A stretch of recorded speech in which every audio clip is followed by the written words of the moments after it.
नमस्कार दोस्तों, बहुत-बहुत स्वागत है आपका एडुविस्टा बाय अश्वनी में। और आज हम इस वीडियो में देखेंगे क्लास 7 की एनसीईआरटी का चैप्टर नंबर 5, जो इसमें हम वाटर के बारे में देखेंगे। इसका डिटेल वर्जन मैंने एक अलग वीडियो में बनाया है, तो आप वहाँ पे जाके लाइन बाय लाइन एक्सप्लेनेशन देख सकते हैं। और इस वीडियो में हम सिर्फ इसका शॉर्ट समरी देखेंगे, जिससे हम उन सारी चीज़ों को अच्छे से रिकॉल कर पाएँ। तो चलिए, बिना कोई टाइम वेस्ट किए जल्दी से वीडियो को शुरू करते हैं।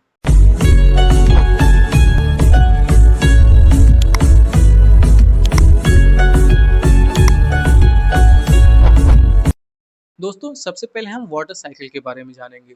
इसमें कह रहा है वाटर साइकिल वो प्रोसेस है जिसमें वाटर क्या होता है, कंटिन्यूअसली अपने फॉर्म को चेंज करता रहता है और सर्कुलेट होता रहता है। किन के बीच? ओशन के, एटमॉस्फेयर के या फिर लैंड के, इनके बीच में सर्कुलेट होता रहता है। ओशन के फॉर्म में कैसे? जैसे देखो, ओशन में सबसे पहले यहाँ वाटर होगा। ये आपका सन की लाइट आएगी तो हीट होगा, ठीक है, वाटर वेपर बन के एटमॉस्फेयर में जाएगा। अब एटमॉस्फेयर में गया, दोबारा से जब कंडेंस हो जाएगा क्लाउड के फॉर्मेशन में, फिर प्रेसिपिटेट होगा, तो फिर कहाँ पे आएगा? लैंड पे आएगा। तो वही कह रहा है, ओशन, एटमॉस्फेयर और लैंड, इनके बीच में जब वाटर सर्कुलेट होता है और अपने फॉर्म को कंटिन्यूसली चेंज करता रहता है, वाटर वेपर से लिक्विड, फिर लिक्विड से आप देखोगे कि दोबारा फ्रीज फ्रीज में जैसे ग्लेशियर जमा हो जाता है। तो फिर इस जैसे जैसे आपका वाटर फॉर्म चेंज करता रहता है इन तीनों के बीच में, इसी को हम बोलते हैं वाटर साइकिल। अब अगर हम फ्रेश वाटर की बात करें, क्या क्या मेन सोर्सेज हैं, तो वो हो गए रिवर्स, पॉन्ड, स्प्रिंग और ग्लेशियर। लेकिन सबसे ज़्यादा या फिर सबसे मेजर सोर्सेज जो फ्रेश वाटर का होता है, वो होता है आपका रेन वाटर। ठीक है। तो कह रहा है फिर आगे कि जो ओशन बॉडीज होती हैं या फिर सी बॉडीज जो होती हैं, इनमें क्या होता है? सैल्टी वाटर होता है, ठीक है, फ्रेश वाटर नहीं होता है। इसमें क्या होता है? सैल्टी वाटर। और यहाँ पे आपको बताया है कि सैलिनिटी क्या होती है। कह रहे हैं salinity is the amount of salt in a grams present in 1000 grams of water. देखो, 1000 ग्राम्स, यहाँ ऐसे समझो कि अगर आप 1 लीटर वाटर ले रहे हो, तो उसमें कितना ग्राम आपका सॉल्ट है, इसी चीज को हम बोलते हैं सैलिनिटी। यहाँ आप देखोगे तो कहेगा कि the average salinity of the ocean is 35 parts पर थाउजेंड। अगर आप 1000 ग्राम ऑफ वाटर ले रहे हो, तो उसमें 35 ग्राम आपका सॉल्ट निकलेगा। ये किसी भी ओशन की एक एवरेज सैलिनिटी माना गया है। अगर हम डेड सी की बात करें जो इसराइल में है, तो इसकी सैलिनिटी बहुत ज़्यादा है, ये 340 ग्राम्स है। ठीक है, समझ रहे हो ना? देखो क्या कह रहा है कि अगर हम 1 लीटर वाटर ले रहे हैं, तो उसमें 340 ग्राम यानी कि 340 ग्राम आपका सॉल्ट देखने को मिलेगा। अब देखो कितना ज़्यादा सैलिनिटी है इसमें, इसीलिए हम इसको बोलते हैं डेड सी। डेड सी क्यों बोलते हैं? अब आप लोग हमको कमेंट बॉक्स में बताओगे, ठीक है, बिल्कुल इसी से रिलेटेड है, मैंने आपको हिंट दे दिया है। तो आप लोग बताना कि इसको डेड सी क्यों बोला जाता है। कह रहा है कि 3/4 of earth surface is covered by water. जो अर्थ है इसका 3/4 यानी कि अगर अर्थ का यहाँ 4 पार्ट किया जाए, तो 1, 2 और 3, ये वाटर से कवर है, ठीक है। बाकी 1% इधर एक पार्ट पे ही क्या है? लैंड है। फिर ओशन सर्कुलेशन के बारे में हम देखते हैं कि ओशन में जो वाटर होते हैं वो कैसे सर्कुलेट होते हैं। सबसे पहले तो ये जान लो कि जो 22 मार्च होता है हर साल, इस दिन हम क्या मनाते हैं? World water day. तो अगर कोई आपसे पूछे कि वर्ल्ड वाटर डे कब सेलिब्रेट किया जाता है, तो वो है आपका 22 मार्च। समझ में आया आपको? क्यों सेलिब्रेट किया जाता है? क्योंकि ये माना गया है कि वाटर को कंजर्व करना या फिर प्रिजर्व करना बहुत ज़रूरी है। क्यों? क्योंकि अगर ये ख़त्म हो गया, तो फिर आने वाली लाइफ क्या होगी? बहुत ही डिफ़िकल्ट हो जाएगी, सर्वाइवल बहुत मुश्किल हो जाएगा। क्यों? क्योंकि वाटर एक बहुत ही एसेंशियल फॉर्म है ना सर्वाइवल के लिए, जितने भी लिविंग बींग्स हैं। तो इसीलिए हम वाटर को कंजर्व करने पे ध्यान देते हैं, और स्पेशली किसको? फ्रेश वाटर को। क्योंकि आप जानते हो कि समंदर में तो बहुत पानी है, बट क्या आप उसको पी सकते हो? तो आंसर है नहीं। क्यों? क्योंकि अभी मैंने ऊपर सैलिनिटी की बात किया है। आप सॉल्टी वाटर तो पियोगे नहीं, फ्रेश वाटर ही पियोगे। तो इसीलिए हम इसमें फ्रेश वाटर को कंजर्व करने के लिए इसको सेलिब्रेट करते हैं 22 मार्च को। कह रहे हैं कि यहाँ मूवमेंट दिया गया है, वो इस movement that occurs in ocean. ये जो भी मूवमेंट है ये कहाँ होते हैं? आपके ओशन में होते हैं। और कौन कौन से मूवमेंट है? वेव्स है, टाइड्स है और करंट है। अब एक एक करके हम इन तीनों के बारे में जानेंगे। सबसे पहले वेव्स। कह रहा है waves are formed when wind scrape across the ocean surface. देखो, जब अब सपोज करो ये ओशन है, ठीक है, और जब इसके सरफेस पे ऊपर ऊपर ऐसे विंड चलती रहती है, तो इसी को हम बोलते हैं वेव्स। अब वेव्स करती क्या है? When the water on the surface of the ocean rises and fall alternately, they are called waves. और इन्हीं की वजह से क्या होता है, ओशन का वाटर देखो कभी ऊपर जाएगा, फिर कभी नीचे फॉल होगा, फिर कभी ऊपर जाएगा, फिर कभी नीचे। इसी चीज को हम बोलते हैं वेव्स। और ये वेव्स कभी कभी इनकी हाइट बहुत ज़्यादा होती है, ठीक है, नियर अबाउट 15 मीटर, तो हम इनको बोलते हैं tsunamis. The stronger the wind blow, the bigger the wave become. जितना स्ट्रांग विंड होगा, जितना तेजी से हवा चलेगी, उतना ही क्या होगा, स्ट्रांग आपका वेव देखने को मिलेगा, ठीक है, जिसको हम लहर बोलते हैं, पानी की लहर। और फिर कह रहा है tsunami is a Japanese word that means harbour wave. Tsunami एक तरह का जापानीज वर्ड है जिसका मतलब होता है हार्बर। हार्बर मीन्स होता है बंदरगाह, ठीक है, जो सीपोर्ट्स होते हैं उसी तरह से है harbour wave. As the harbour get destroyed whenever there is a tsunami. और जब भी सुनामी आता है तो हार्बर क्या होता है, डिस्ट्रॉयड, यानी जो समुद्र के किनारे, जो कोस्टल एरिया के किनारे हार्बर बने होते हैं, ये डिस्ट्रॉयड हो जाते हैं। तो कब? जब सुनामीज आता है। और सुनामी का मतलब क्या होता है, हार्बर वेव। ये कौन सा वर्ड है आपका, जैपनीज वर्ड है, तो इसको आप ध्यान रखोगे। तो यहाँ कह रहा है the largest tsunamis ever measured was 150 metre. देखो 150 मीटर, आप इमेजिन करो कि ये कितना हाइट होगा इसका, ठीक है। समंदर में अगर 150 मीटर वाटर अगर राइज हो रहा है, तो वो अब तक का सबसे लार्जेस्ट या फिर कहें तो हाईएस्ट सुनामी रिकॉर्ड किया गया है, जिसका हाइट, जिसमें वाटर की हाइट कहाँ तक चली गई थी आपका, 150 मीटर। सोच के देखो कि ये कितना ऊपर होगा, ठीक है।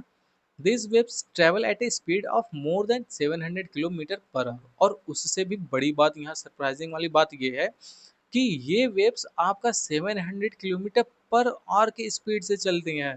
तो आप ये भी देखो, एक तो 150 मीटर आपका ऊपर पानी उठा है, दूसरा ये 700 किलोमीटर पर आवर की स्पीड से चल सकती हैं। तो आप अंदाजा लगा के देखो कि आसपास के एरिया पे जहाँ जाके ये हिट करेंगी कोस्टल एरिया को, वहाँ कितना डिस्ट्रक्शन कॉज करेंगी।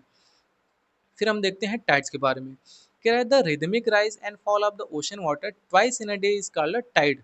अब देखोगे रिदमिक, अब हमेशा की तरह ऊपर जाएगा पानी, ठीक है, फिर नीचे आ रहा है, फिर ऊपर जा रहा है, फिर नीचे आ रहा है। दिन में ये दो बार जब प्रोसेस होता है तो इसको हम बोलते हैं टाइड। और हाई टाइड और लो टाइड, ये दो तरह के टाइड होते हैं। अब हाई टाइड कब आता है? When water cover much of the shore by rising to its highest level. Shore, अब देखो यहाँ क्या होगा, ये आपका ओशन है, यहाँ से आपका क्या है, आप देखोगे कि ये किनारा है, ठीक है, एक तरह से कहें तो कोस्टल एरिया। अब जब हाई टाइड आता है तो पानी ऊपर उठ जाता है, आके शोर से आपको टच हो जाता है, तो इसको हम बोलते हैं हाई टाइड आया है। और लो टाइड कब आता है? जब ये पानी और क्या होता है, बिल्कुल डाउन आ जाता है, ठीक है, जब इसका वाटर थोड़ा सा पीछे आता है और ये वाटर का जो लेवल है वो नीचे की तरफ आ जाता है शोर से, तो हम बोलते हैं वो लो टाइड है। और जब शोर से थोड़ा हाइट पे जाता है तो इसको बोलते हैं हाई टाइड है। The strong gravitational pull exerted by sun. ये क्यों आता है? क्योंकि जो सन और मून का ग्रेविटेशनल पुल है, अर्थ के सरफेस पे लगता है, और इसी अर्थ के सरफेस को वो अपनी तरफ खींचता है और मून अपनी तरफ खींचता है। तो उसमें क्या होता है, वाटर का राइज और फॉल होता है, तो इसी की वजह से हाई टाइड और लो टाइड आता है। अब देखो यहाँ स्प्रिंग टाइड और नीप टाइड दिया गया है। स्प्रिंग टाइड जिसमें हम हाई टाइड बोलते हैं, और नीप टाइड जिसमें हम लो टाइड बोलते हैं। कह रहा है हाई टाइड जब आता है तो ये हेल्प करता है किस किस चीज़ में, नेविगेशन में हेल्प करेगा। कैसे? जैसे मान लो यहाँ पानी है, ठीक है, वाटर लेवल है, वाटर है यहाँ पे ओशनिक, यहाँ पे शिप आ रही है, आपको जब हाई टाइड आएगा शोर से ऊपर जाएगा, तो आसानी से ये जाके अपने हार्बर वे या फिर कहें तो सी पोर्ट पे जाके लैंड हो जाएगा, या फिर खड़ी हो जाएगी इधर जाके, इजिली हो जाएगा। बट अगर लो टाइड रहेगा तो क्या होगा, क्या ये जा पाएगी यहाँ, टच कर पाएगी कोस्टल एरिया को? नहीं। तो इसीलिए हेल्प करता है हाई टाइड नेविगेशन में। दूसरा फिशिंग में, जब पानी ऊपर उठता है फिश भी कभी कभी उसके साथ इधर चली जाती है, तो फिशिंग भी अच्छी हो जाती है। और दूसरा है कि इन्हीं की वजह से क्या होता है, हम इलेक्ट्रिसिटी भी जनरेट कर पाते हैं। वही कह रहे हैं यहाँ, the rise and fall of water due to tides is being used to generate electricity. और इलेक्ट्रिसिटी भी जनरेट करने के लिए इसको यूज में किया जाता है कुछ जगहों पे, अगर देखा जाए तो। वो कैसे होता है? हम समंदर में कुछ दूर जाके टरबाइन लगा देते हैं और जब पानी ऊपर उठता है तो टरबाइन घुमाता है, फिर नीचे आता है तो भी टरबाइन घूमती है, तो इससे हम इलेक्ट्रिसिटी भी जनरेट करते हैं। फिर अगर ओशियनिक करंट की बात करें तो कह रहा है ocean currents are stream of water flowing constantly on the ocean surface in different direction. देखो, जब भी आप देखोगे ये ओशन है और इसके सरफेस पे जो हवा चल रही है ये एक कंटिन्यूसली एक ही डायरेक्शन में डिफरेंट डायरेक्शन में बहते रही है, कॉन्स्टेंटली फ्लो कर रही है वाटर को अपने साथ लेके। इसी को बोलते हैं हम ओशियनिक करेंट्स। और ये दो तरह की होती हैं, एक वार्म होता है एक कोल्ड होता है। अगर वार्म करंट की बात करें तो इसका ओरिजिनेशन कहाँ से होता है, इक्वेटर पे। अब जैसे देखो ये अर्थ है, ठीक है, यहाँ आपका अर्थ है, ये है आपका इक्वेटर। जब इक्वेटर से पोल की तरफ जाएगा तो ये वार्म करंट होगा, और जब पोल की तरफ से इक्वेटर की तरफ आएगा तो ये कोल्ड करंट, क्योंकि पोल पे ग्लेशियर होता है तो जब ठंडी जगह से आ रही है तो कोल्ड करंट। और जब यहाँ इक्वेटर पे डायरेक्ट सनलाइट होता है, गर्मी बहुत होती है, तो जब इधर से पानी अपने साथ लेके जाएगी तो क्या होगा, वार्म करंट। समझ में आया। फिर वहाँ यही कह रहा है कि warm currents bring about warm temperature. जाहिर सी बात है, जब वार्म करंट जाएगी तो अपने साथ वार्म टेम्परेचर लेके जाएगी, और जब कोल्ड करंट आएगी तो अपने साथ कोल्ड टेम्परेचर लेके आएगी। और इसी की वजह से क्या होता है, the cold currents carry water from polar और हायर लेटीट्यूड टू ट्रॉपिकल और लोअर लेटीट्यूड। देखो ये वही कह रहा है कि जो लेब्राडोर ओशनिक करंट है ये कैसी करंट है आपकी, कोल्ड करंट है, ठीक है। ये पोल की तरफ से आती है आपकी, और जब आती है तो आसपास के जहाँ कोस्टल एरिया पे जाके ये टकराती है, वहाँ के आसपास का टेम्परेचर कैसा हो जाता है, वो भी कोल्ड हो जाता है थोड़ा। जहाँ देखो, जहाँ बहुत ज़्यादा गर्मी होगी और आगे कोल्ड करंट टकराएगी, वहाँ क्या होगा, फेवरेबल कंडीशन बनेगा, थोड़ा थोड़ा गर्मी कम हो जाएगी। बट जहाँ पहले से ही बहुत ठंडी है, वहाँ जाके गर्म हवा अगर गर्म करंट टकराए तो वहाँ आसपास थोड़ी गर्मी बढ़ जाएगी, तो वहाँ भी लोगों के लिए अच्छा सर्वाइवल हो जाएगा। क्योंकि ठंडी बहुत ज़्यादा थी, गर्म करंट गई वहाँ पे टकराई तो थोड़ा फेवरेबल कंडीशन बन जाएगा। समझ में आया। फिर कह रहा है the ocean currents influence the temperature condition of the area. देखो, ओशन करेंट जो आसपास के एरिया होते हैं उनके टेम्परेचर को भी इफेक्ट करता है, या फिर कहें तो अफेक्ट करता है, ठीक है। अभी बताया ना मैंने आपको कैसे अफेक्ट करता है। जैसे मान लो ये कोई कंटिनेंट है, यहाँ आके यहाँ बहुत ठंडी पड़ती है इस किनारे, सपोज करो यहाँ आपके आके वार्म करंट टकरा रही है, तो आसपास का टेम्परेचर कैसा हो जाएगा, थोड़ा वार्म हो जाएगा। तो जहाँ ठंडी बहुत ज़्यादा थी वहाँ थोड़ा कम हो जाएगा, तो लोग आसानी से अपनी सर्वाइवल या फिर डेली की लाइफ सर्वाइव कर सकते हैं इजिली। तो वही यहाँ पे ओशनिक करंट जो है वो हेल्प करती हैं। तो आई होप आपको यह वीडियो समझ में आई होगी, और ऐसे ही वीडियोस देखने के लिए आप इस वीडियो को लाइक कर लीजिए और चैनल को हमारे सब्सक्राइब करके बेल आइकन को ऑन कर दीजिए। तो मिलते हैं बहुत जल्द एक और नए वीडियो में, तब तक के लिए जय हिंद।